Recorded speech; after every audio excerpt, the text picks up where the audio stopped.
Okay, so we've talked about the comparison of version 4 and version 6, and we've talked about the transition. So let's talk about actually going through and deploying version 6. Um,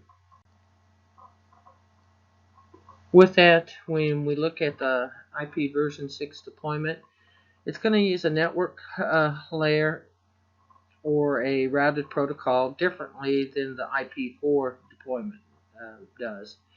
The IP version 6 protocol may seem like an upgrade or a new version of TCP version 4 to most people, but the application themselves are quite different. The network layer protocol functionality on the host is mostly deployed as software in the form of drivers and occasionally deployed as firmware or ASICs in the NICs. New versions of all that software had to be written in order to support version 6 of IP.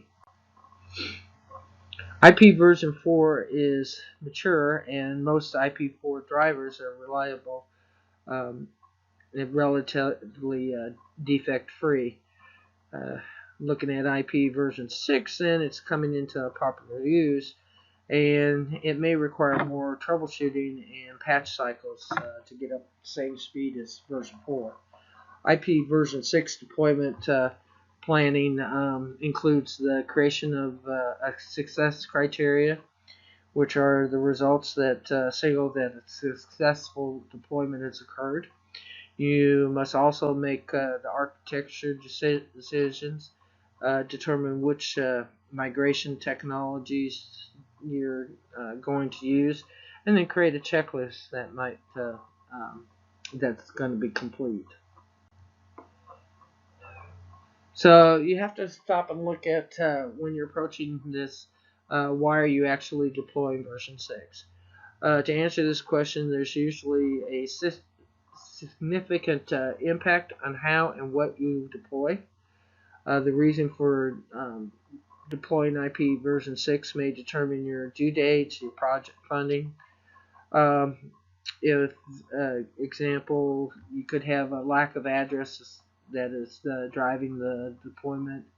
Your goal is to make the transition transparent to the user. You always heard that term, transparent to the user. It doesn't always happen.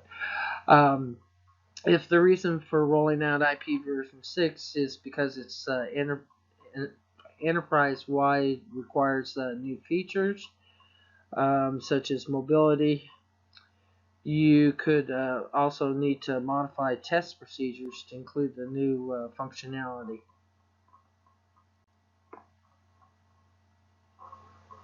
With that, then you need to have your architecture decisions.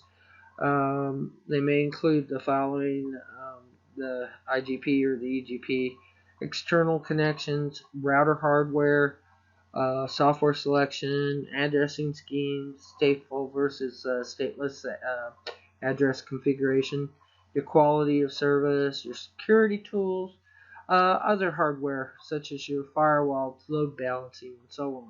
So there's a lot of considerations that you'll need to have for your architecture decisions.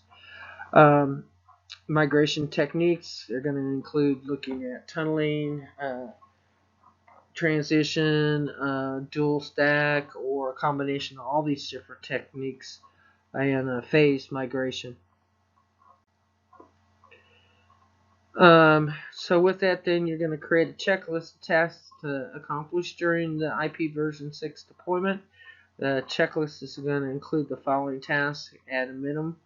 Your inventory computers, your network infrastructure elements, inventory applications.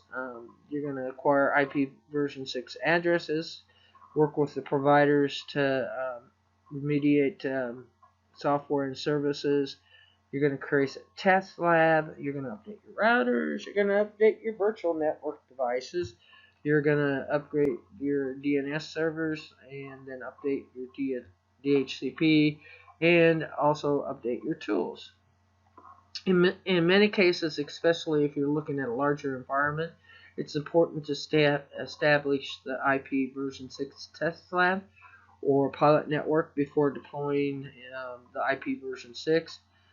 With that, then your test lab is going to enable you to evaluate different brands and models of network devices, reconfigure the lab using exact models you've selected to create physical replication of your network, and then use the lab to test the servers and the applications as you attempt to update them to be IP version 6 native.